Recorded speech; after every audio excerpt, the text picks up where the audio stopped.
नमस्कार, मैं हूं रंजीत कुमार और शुरू हो चुका है क्लियर कट। बांग्लादेश में कट्टरपंथियों के हाथ खेल रही यूनुस सरकार कैसे अपने ही जाल में फंसती जा रही है, ये हम बताएंगे आपको। और क्लियर कट में ये भी बताएंगे कि भारत के लोकतंत्र को कमजोर बताने वाले राहुल को कैसे उनकी पार्टी के नेता ही खुद कमजोर साबित करने में जुट गए। क्लियर कट के तीसरे सेगमेंट में दिखाएंगे कि कैसे देश के बड़े शहरों में धड़ल्ले से खेला जा रहा है, खाने पीने का एक्सपायरी माल बेचा जा रहा है। एक खेल कैसे खेला जा रहा है इसके बारे में बताएंगे।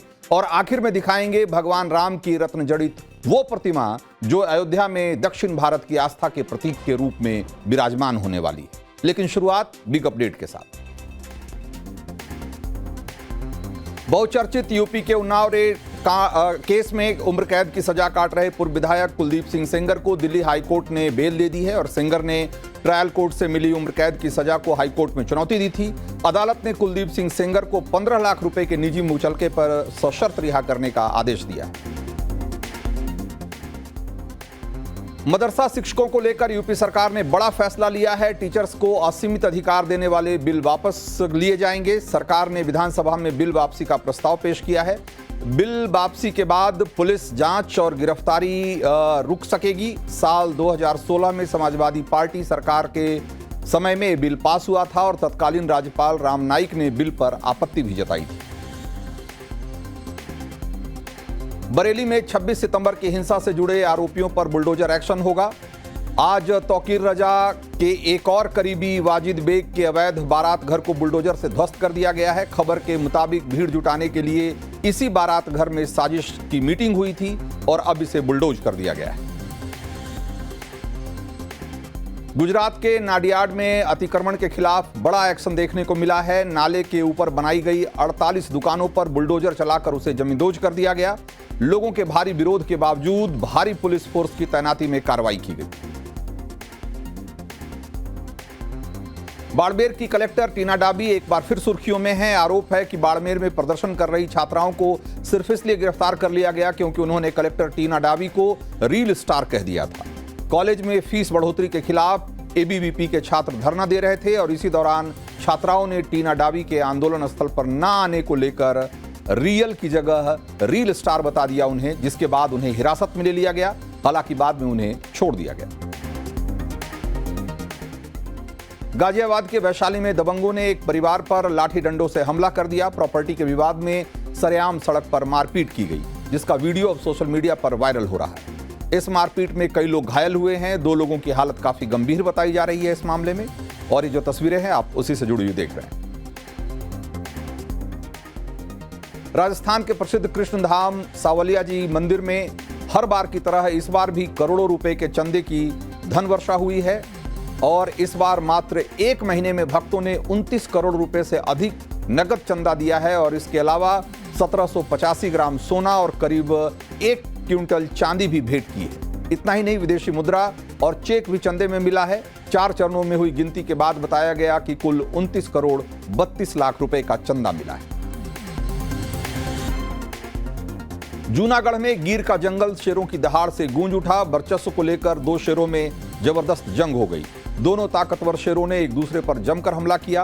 ये लड़ाई एक दूसरे के इलाके से दूर रहने और अपने इलाके की रक्षा के लिए की गई थी और 2 शेरों के बीच जो लड़ाई हुई उसका रोमांचक वीडियो सोशल मीडिया पर बहुत तेजी से वायरल हो रहा है। छत्तीसगढ़ के बिलासपुर में इंडस्ट्रियल एरिया में भीषण आग से हड़कंप मच गया। फर्नीचर फैक्ट्री में रखे तारपीन तेल के टैंकर में अचानक आग लग गई। आग इतनी तेजी से फैली कि कुछ ही मिनटों में पूरा इलाका धुएं के लपटों से घिर गया। हादसे में फैक्ट्री का एक मजदूर गंभीर रूप से झुलस गया।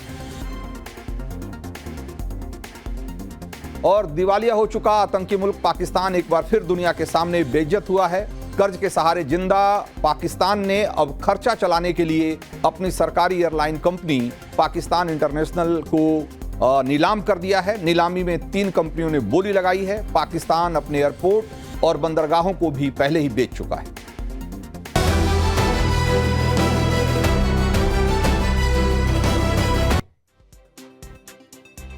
तो बांग्लादेश की मोहम्मद यूनुस सरकार के गले की हड्डी बनता जा रहा है दीपू दास की मॉब लिंचिंग का मामला।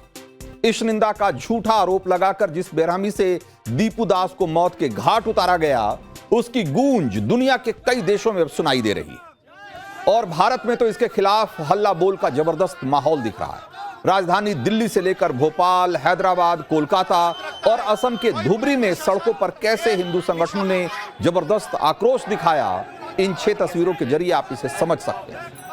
हर तरफ एक ही आवाज सुनाई दे रही थी, बांग्लादेश में अल्पसंख्यक हिंदुओं पर हो रहा जुल्म अब बर्दाश्त से बाहर है। कट्टरपंथियों को शह देने वाली बांग्लादेश की मोहम्मद यूनुस सरकार के खिलाफ अब एक्शन जरूरी है। दीपू दास के परिवार को इंसाफ दो। दुनिया भर में हिंदू समुदाय के तीखे तेवर ने कैसे बांग्लादेश की मोहम्मद यूनुस सरकार की टेंशन बढ़ा दी है, वो भी हम आपको आगे दिखाएंगे, बताएंगे। लेकिन देश भर में हुए इस विरोध प्रदर्शन की जरा एक झलक देखिए।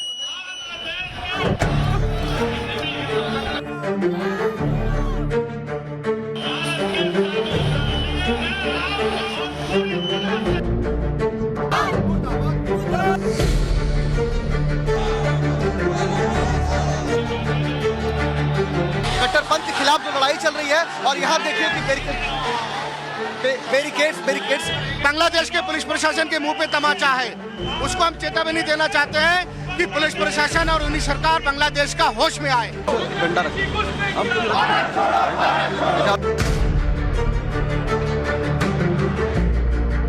सरकार से हमारी यही अपील है कि बांग्लादेश को करारा जवाब दें। आज हमारे हिंदू संकट में है। अभी 10 मिनट के अंदर बांग्लादेश घेराव करेंगे।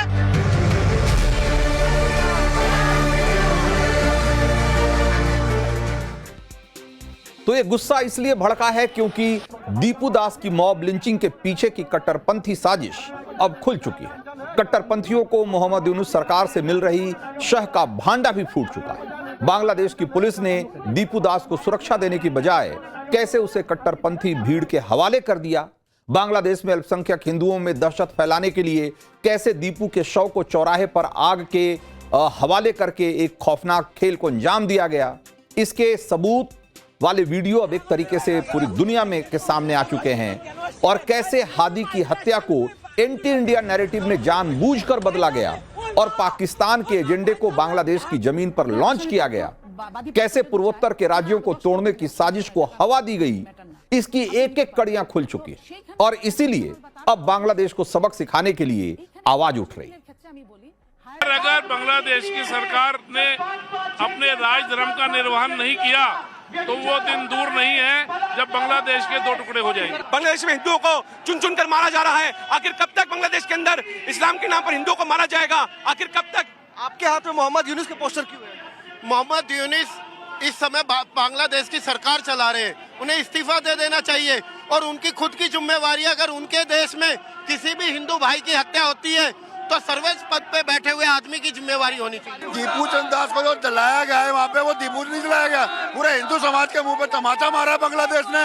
और उनको हम बताएंगे भाईचारा अब निभाना छोड़ दिया है। हम जैसे भाईचारा बर्दाश्त नहीं करेंगे। आप लोग भाईचारा, भाई को चारा बना करके खाया जा रहा है बांग्लादेश में। सो कॉल्ड सेकुलर गैंग है जो खुद को कहते हैं कि वो गाजा में कोई मानव अधिकार का हनन होता है, फिलिस्तीन में हनन होता है, वहां पर इनकी जबान खुलती है, यहाँ पर इस पर शोर मचाते हैं। लेकिन बांग्लादेश में जो हिंदू अत्याचार हो रहा है, जो पीड़ित हो रहे हैं, उन पर एक शब्द नहीं बोला जा रहा। हिंदू में अत्याचार कर रहे हैं, उन बांग्लादेश घुसपैठियों को बाहर निकाला जाए और यूनुस सरकार के खिलाफ डिप्लोमेटिक तरीके से दबाव बनाया जाए कि ऐसी हिंदू विरोधी घटनाएं वहां ना घटें।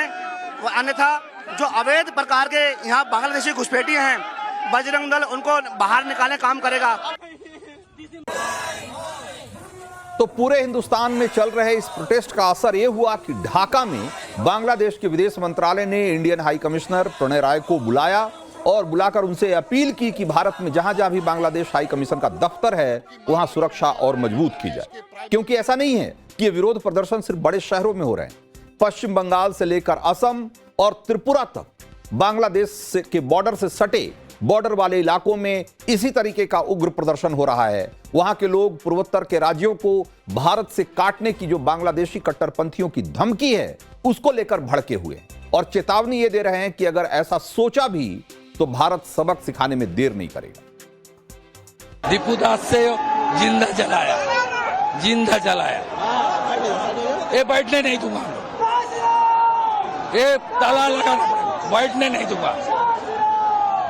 पूरा विश्व का हिंदू समाज ये जो हुआ है ये छोड़ने वाला नहीं है, छोड़ने वाला नहीं है। तो ये तो आप शुभेंदु अधिकारी को सुन रहे थे, लेकिन असम के सीएम हिमंत विश्व शर्मा ने तो यहां तक कह दिया कि बांग्लादेश से कूटनीति का समय अब चला गया, अब सर्जरी से उसका इलाज करना होगा। और सर्जरी यानी कि बांग्लादेश में फैलाए जा रहे एंटी इंडिया नैरेटिव के खिलाफ अब सख्त कार्रवाई का समय आ गया है। और आर्थिक से लेकर रणनीतिक इलाज तक कुछ भी जो भी मुमकिन हो किया जाना चाहिए। और वो कार्रवाई क्या हो सकती है, जरा इसको समझना हो तो एक बार देखिए। एक बानगी मैं दिखाता हूं आपको कि अगर भारत सिर्फ बांग्लादेश से व्यापार बंद कर दे तो इतने में पूरे बांग्लादेश की अर्थव्यवस्था बुरी तरह लड़खड़ा जाएगी, क्योंकि बांग्लादेश के कुल आयात में भारत का हिस्सा 20% से ज्यादा का है। पेट्रोलियम, कपास, मशीनरी, अनाज, इस सब के लिए बांग्लादेश भारत पर निर्भर है। उसके बाद लैंड बॉर्डर क्रॉसिंग अगर भारत बंद कर दे तो बांग्लादेश का एक्सपोर्ट ठप पड़ जाएगा। भारत व्यापार के लिए $32 बिलियन की लाइन ऑफ क्रेडिट बांग्लादेश को देता है। आप सोचिए कितनी बड़ी रकम है। और बांग्लादेश के इंफ्रास्ट्रक्चर, रेलवे, पावर प्रोजेक्ट्स, इस सब के लिए रियायती कर्ज भी देता रहा है भारत। इसके साथ साथ इन सारे प्रोजेक्ट को चलाने के लिए, इसको पूरा करने के लिए जो टेक्निकल असिस्टेंस है वो भी भारत देता है। अगर भारत सिर्फ इतना ही बंद कर दे तो बांग्लादेश की सांस फूल जाएगी। और ये तो शुरुआती एक्शन की बात कर रहा हूं। बांग्लादेश की नकेल कसने के लिए भारत के पास और भी कई तगड़े उपाय हैं। भारत ने तो अभी इसका इशारा भी नहीं किया है, लेकिन रूस ने बांग्लादेश को संभलने की सलाह जरूर दे दी। बांग्लादेश में रूस के राजदूत अलेक्जेंडर ग्रिगोरिविच खोजिन ने चंद घंटे पहले कहा कि बांग्लादेश जितनी जल्दी भारत से तनाव कम करेगा यह उसके लिए उतना ही बेहतर होगा। खोजिन ने यहां तक कह दिया कि बांग्लादेश को नहीं भूलना चाहिए कि भारत ने 1971 में उसकी आजादी में बहुत महत्वपूर्ण भूमिका अदा की थी। बांग्लादेश को रूस ही नहीं, दुनिया के कई दूसरे देश भी नसीहत दे चुके हैं।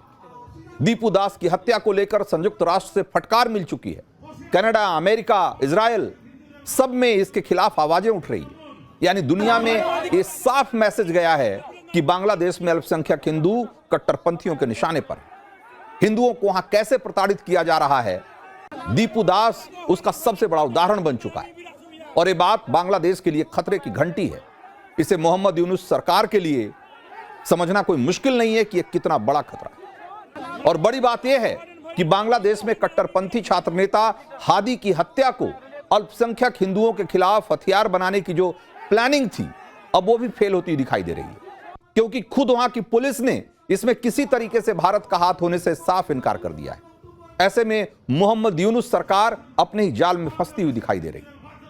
एक तरफ तो इंटरनेशनल प्रेशर है ही, और दूसरी तरफ हादी का राजनीतिक संगठन, जिसे बांग्लादेश के छात्रों और कट्टरपंथियों का बड़ा समर्थन हासिल है, उसने ऐलान कर दिया है कि मोहम्मद यूनुस सरकार हादी के हत्यारों को ढूंढे, उसे दंड दे, और नहीं तो उसकी सत्ता को उखाड़कर फेंक दिया जाए।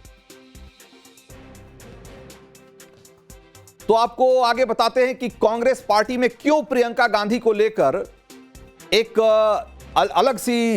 अलग माहौल बनता हुआ दिखाई दे रहा है। और वो राहुल गांधी जो कि देश के लोकतंत्र को कमजोर बता रहे हैं विदेशों में जाकर, वो खुद कांग्रेस के मोर्चे पर कमजोर पड़ते हुए दिखाई दे रहे हैं।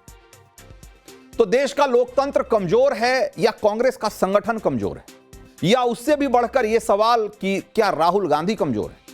ये सवाल आज इसलिए उठ रहे हैं क्योंकि राहुल गांधी ने विदेश जाकर एक बार फिर देश के लोकतंत्र को कमजोर बताया, जबकि कांग्रेस के भीतर जिस तरह की बातें उठ रही है उससे तो यह लगता है कि कांग्रेस के साथ साथ राहुल भी कमजोर हो रहे हैं। पूरी कहानी विस्तार से बताएंगे आपको, लेकिन पहले आपको कांग्रेसी सांसद इमरान मसूद का एक बयान सुनवाते हैं। प्रियंका गांधी को बना दीजिए प्रधानमंत्री, देखिए इंदिरा गांधी की तरह कैसे जवाब देकर आएगी। आप में दम है नहीं, बोलते हैं सिर्फ। आप कह रहे हैं कि अगर प्रियंका गांधी बन जाती हैं तो उस तरीके से बांग्लादेशी हिंदुओं को वापस बुला लिया जाएगा। हम बुलाएंगे क्यों, उनको उनके घर में बसाएंगे। इतना दम है हमारे अंदर, इतना दम है हमारे अंदर। तो इमरान मसूद से सवाल तो बांग्लादेश को लेकर किया गया था, लेकिन मसूद बीच में प्रियंका गांधी को ले आए। मसूद कह रहे हैं कि प्रियंका को पीएम बनाकर देखो, सब कैसे ठीक हो जाता है, आप फिर देखना। तो प्रियंका कांग्रेस के जीते बगैर पीएम कैसे बनेंगी, ये सवाल तो है ही, लेकिन उससे भी बड़ा सवाल यह है कि क्या अब कांग्रेस में राहुल पीएम के उम्मीदवार नहीं है, पीएम पद के उम्मीदवार नहीं रहे राहुल गांधी। अगर प्रियंका पीएम की उम्मीदवार बनेंगी तो फिर राहुल गांधी क्या करेंगे? मसूद साहब से जब यह सवाल पूछा गया तब क्या जवाब मिला, जरा एक बार वो भी सुन लीजिए। प्रियंका गांधी अगर प्रधानमंत्री बन गई तो राहुल गांधी जी क्या करेंगे? अरे राहुल जी भी वही करेंगे, राहुल जी भी तो वही हैं। राहुल जी और प्रियंका जी कोई अलग अलग थोड़ी हैं। इस चेहरे के ऊपर दो आंखें हैं, ये इंदिरा गांधी के पोता पोती हैं, ये दो आंखें हैं, इनको अलग अलग मत देखो। तो सवाल थोड़ा ट्रिकी हो गया, इसीलिए मसूद गोलमोल कर गए। लेकिन प्रियंका को कांग्रेस के फोर फ्रंट पर प्रोजेक्ट करने का सिलसिला इमरान तक ही सीमित नहीं है। प्रियंका गांधी के पति रॉबर्ट वाड्रा तो एक कदम उनसे भी आगे निकल गए और प्रियंका के साथ साथ उन्होंने अपनी भी दावेदारी जता दी। एक बार सुनिए रॉबर्ट वाड्रा को। वो सबकी मांग होती है, मांग तो सब जगह से है कि प्रियंका आए, और मांग तो ये भी है कि मैं राजनीति में आऊं, पर लोगों अभी जो असल मुद्दे हैं उस पर ध्यान देना चाहिए हमें। तो वैसे प्रियंका को कांग्रेस का नेतृत्व संभालने की मांग कोई पहली बार नहीं हो रही है, पहले भी कई नेता ऐसी मांग कर चुके हैं, लेकिन पहली बार प्रियंका को पीएम फेस के तौर पर प्रोजेक्ट करने की बात हो रही है। खास बात यह है कि प्रियंका को लेकर ये बयान ऐसे वक्त में आया है जब संसद से लेकर सड़क तक प्रियंका ने अपनी मौजूदगी का एहसास कराया। वंदे मातरम पर बहस हो, चाहे वीवी जी राम जी बिल के विरोध में विपक्ष के विरोध की अगुवाई की बात हो, सारे मोर्चों पे प्रियंका गांधी फोरफ्रंट पर दिखी। अब ये सिर्फ इत्तेफाक है या कुछ और, लेकिन प्रियंका देश की राजनीति के हर मोर्चे पर जब अपनी मौजूदगी दर्ज करा रही थी, तब राहुल गांधी जर्मनी में भारत के लोकतंत्र को कोस रहे थे, उसे कमजोर साबित करने में जुटे हुए थे। तो भारत में लोकतंत्र कमजोर हो रहा है, वोट चोरी हो रहा है, वगैरह वगैरह। आपने बातें पहले भी कई बार सुनी है, यानी राहुल गांधी ने कोई नई बात नहीं कही, वही कहा जो अक्सर विदेश दौरे पर रहते हैं तो कहते हैं। इस साल अक्टूबर में राहुल कोलंबिया गए थे, जहां उन्होंने भारत के लोकतंत्र पर हमले की बात कही थी। जून 2023 में अमेरिका दौरे के दौरान कहा कि देश की संस्थाओं पर बीजेपी का कब्जा हो गया है, लोकतंत्र दबाव में है। मार्च 2023 में ब्रिटेन गए तो वहां बोला कि पेगासस सॉफ्टवेयर से सरकार ने जासूसी करवाई लोगों की, विपक्ष के नेताओं की। तो राहुल जब भी विदेश जाते हैं इसी तरह के बयान देते हैं। लेकिन इत्तेफाक देखिए कि जिस वक्त राहुल जर्मनी में देश के लोकतंत्र पर सवाल उठा रहे थे, कह रहे थे कि देश का लोकतंत्र कमजोर हो रहा है, तब उन्हीं के पार्टी के नेता लगातार हार को लेकर कांग्रेस संगठन को कटघरे में खड़ा कर रहे थे। हुसैन दलवाई को सुनिए, वो क्या कह रहे हैं। वो कह रहे हैं कि भाई कांग्रेस का संगठन कमजोर है, इसलिए हम चुनाव हारे। हमारी कहां ना कहां गलती है कि हम लोगों को समझाने में कहां ना कहां कम पड़ रहे हैं। हमारा संगठन और मजबूत करना जरूरी है, ऐसा इतना मैं जरूर कहूंगा। तो जो बात कांग्रेस के नेता हुसैन दलवाई ने कही, वो शायद ही आपने कभी राहुल गांधी से सुनी होगी। राहुल गांधी देश में ही नहीं, विदेश में भी चुनाव आयोग पर सवाल उठाते हैं, वोट चोरी का आरोप लगाते हैं, लोकतंत्र को खतरे में बताते हैं। लेकिन उनकी पार्टी के नेता कह रहे हैं कि हार की वजह भाई कांग्रेस में ढूंढनी है, हमें इस बात को स्वीकार करना है कि हमारा संगठन कहीं ना कहीं कमजोर पड़ा है, और जब तक हम इस बात को स्वीकार नहीं करेंगे तब तक हम चाहे जिस पर भी आरोप लगाते रहें उसका कोई मतलब नहीं है। असल में हमारा संगठन कमजोर है, और बीजेपी ने इसी बात पर राहुल को घेर लिया।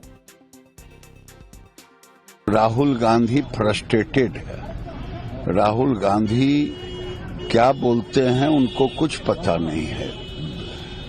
मोदी जी को गाली देते देते देश को गाली दे रहे हैं, इंस्टीट्यूशन को गाली दे रहे हैं।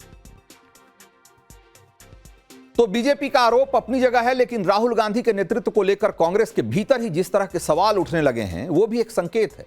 राहुल को देश का लोकतंत्र भले कमजोर दिखता है, लेकिन हकीकत यह है कि राहुल के नेतृत्व में कांग्रेस का संगठन कमजोर हुआ है और नेता के तौर पर उनकी पोजीशन कमजोर हुई।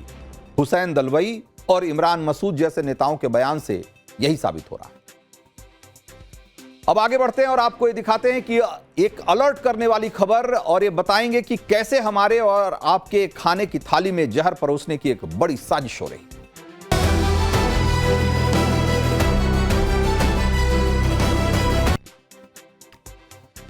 तो क्या आपको पता है कि आपके फ्रिज में जो ब्रेड और बटर का नया पैकेट रखा है वो वाकई नया है या नहीं? आपके घर में जो बिस्किट, जैम, केचप, अचार, चॉकलेट, नमकीन रखे हैं वो वाकई खाने लायक हैं भी या नहीं? कहीं ऐसा तो नहीं कि एक्सपायरी डेट देखकर आप जो सामान खरीदते रहे हैं वो असल में एक्सपायर्ड माल है जिसकी बस मुहर बदल दी गई?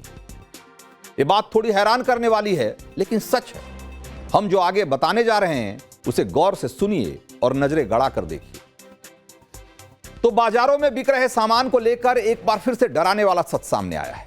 नकली दवाओं के बाद अब लोगों की थाली तक पहुंचने वाली खाने पीने की चीजें भी नक्कालों के निशाने पर हैं। देश की राजधानी में पुराने और एक्सपायर्ड माल को नया बनाकर बेचने का इतना बड़ा खेल चल रहा था कि आप सुनकर एक बार ये हैरान हो जाएंगे और परेशान भी। पुराने और सड़े गले सामान को नई पैकेजिंग, नया बारकोड और नई एक्सपायरी डेट लगाकर बेचा जा रहा था। दिल्ली पुलिस ने सदर बाजार इलाके में एक गोदाम में छापा मारा तो जो खुलासा हुआ वो आपके माथे पर शिकन ला दे।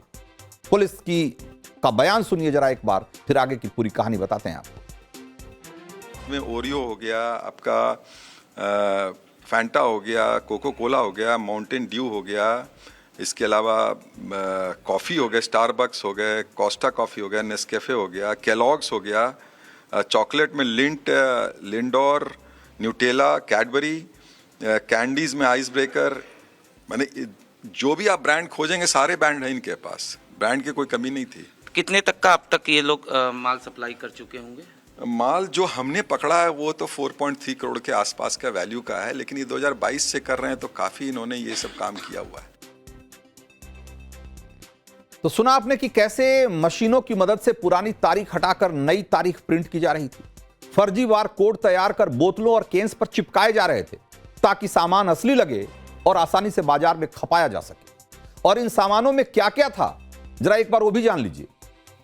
तो अभी आपको हम दिखाते हैं कि देखिए कि इन सामानों में सारी चीजें जो आप देख रहे हैं इस समय इस स्क्रीन पे, ये सब आपके घर की रोजमर्रा की चीजें हैं। और कितनी बड़ी मात्रा में फर्जी चीजें ऐसी बरामद हुई जो कि असल में बहुत पुरानी है, लेकिन जिसका कि सिर्फ मुहर बदलकर उसको नया कर दिया गया। उसमें 14,000 लीटर कोल्ड ड्रिंक और जूस थे, उसमें 6,000 किलोग्राम चिप्स, बिस्किट, नमकीन, चॉकलेट थे, 23,000 किलोग्राम, सोचिए, केचप, अचार, सॉस, मेयोनीज, विनेगर, ये सब 23,000 किलोग्राम, कुल 43,000 किलोग्राम से ज्यादा के फूड आइटम थे जो कि बरामद किए गए, जो कि असल में एक्सपायर हो चुके थे कभी के, लेकिन जिनका लेबल बदल के, जिनका बार कोड बदल के, जिसकी मुहर बदल के उसको नया करके बाजार में खपाया जा रहा था।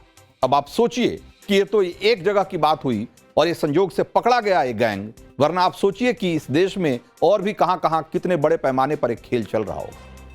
तो आप कह सकते हैं कि हम लोग तो देखभाल के खरीदारी करते हैं, एक्सपायरी डेट देखकर सामान खरीदते हैं। ऐसा कैसे हो सकता है? कोई कैसे किसी सामान की एक्सपायरी डेट बदल सकता है? और अगर आप यही सोच रहे हैं तो एक बार आप खुद से देखिए। डेट रहता है, जोर से एक भी डेट रहता है जो एक्सपायरी हो जाता है, एक्सपायरी हो जाता है, जोर के बोला एक्सपायरी, और कहीं भी हम लोग डेट लगाते हैं सही करके ऐसे।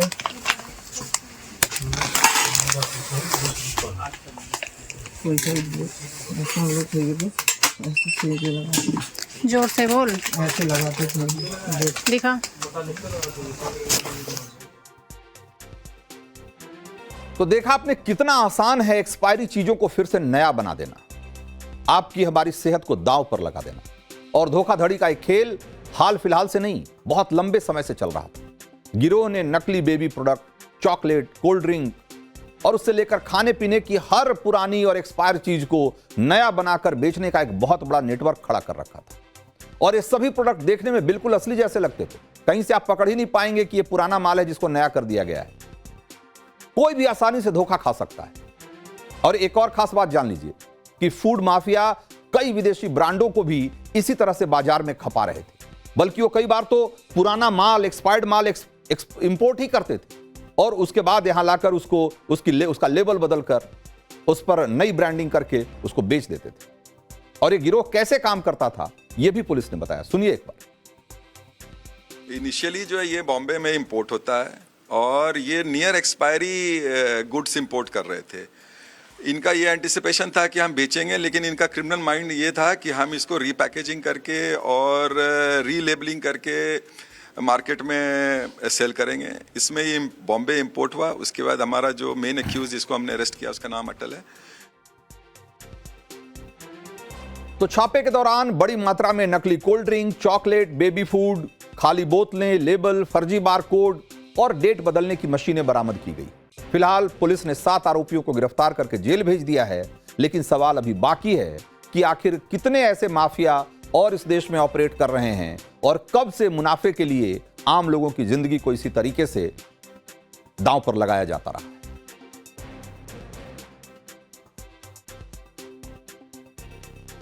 तो राम विरोध को लेकर जो इस देश में राजनीति चलती रही है, जरा उसके बारे में हम समय पर अलग अलग समय पर बात करते रहे हैं, लेकिन आपको अभी दिखाने जा रहे हैं कि कैसे एक गुमनाम भक्त ने सोने के रामलला को कर्नाटक से अयोध्या राम मंदिर पहुंचा दिया। तो राम विरोध की राजनीति के चक्कर में कांग्रेस के बड़े नेता तो रामलला के दर्शन के लिए अयोध्या अब तक नहीं गए, लेकिन कांग्रेस सरकार वाले कर्नाटक में सनातनियों ने अयोध्या में एक बहुत बड़ी सौगात भेज दी है। राम मंदिर से ऐसा एक नाता जोड़ लिया जिसे रामलला का दर्शन करने आने वाला हर श्रद्धालु जीवन भर याद रखेगा। और वो सौगात है कई तरह के रत्नों से मंडित रामलला की यह आदमकद सोने की प्रतिमा। तो रामलला की मूर्ति, ये जो स्वर्ण मंडित मूर्ति है, ये 10 फुट ऊंची है और 8 फुट चौड़ी है और इसका वजन 5 क्विंटल यानी कि करीब 500 किलो है और इसकी लागत करीब 200 करोड़ रुपए बताई जा रही है। 200 करोड़। बेंगलुरु के मूर्तिकार जयश्री फणीस ने इसे बनाया है और इसे बनाने में 2832 घंटे लगे और इस मूर्ति में रामलला के साथ साथ भगवान विष्णु के 10 अवतार, शिव, ब्रह्मा, गरुड़, नंदी, नवग्रह, शंख चक्र, स्वस्तिक और हनुमान जी को भी उकेरा गया है इस मूर्ति में। और इस मूर्ति को शीशे के फ्रेम में सेट करके अयोध्या भेजा गया है। सूत्रों के मुताबिक राम जन्मभूमि तीर्थ ट्रस्ट को एक फोन के जरिए इस मूर्ति के अयोध्या पहुंचने की जानकारी दी गई। सोने की रामलला की इस प्रतिमा को संत तुलसीदास मंदिर के पास अंगद टीला पर स्थापित किया जा सकता है, ऐसी शुरुआती जानकारी मिली है। और इस भव्य मूर्ति की भी पूरे विधि विधान से प्राण प्रतिष्ठा की जाएगी, जिसमें देश भर के संत महंतों को बुलाया जाना है। इससे पहले अयोध्या राम मंदिर के लिए मुंबई के एक श्रद्धालु ने 175 किलो सोना गुप्त रूप से दान किया था, जिसका इस्तेमाल मंदिर के दरवाजे और चौखट बनाने में किया गया था। तो यह है इस देश में जो गुप्त दान की परंपरा है उसका एकदम नया अध्याय, और उसका शीर्ष है कि जिसने भी बनाया 200 करोड़ की प्रतिमा उसने गुप्त रूप से बनाकर और अयोध्या राम मंदिर को भेंट कर दी। तो क्लियर कट में आज इतना ही, मुझे दीजिए इजाजत।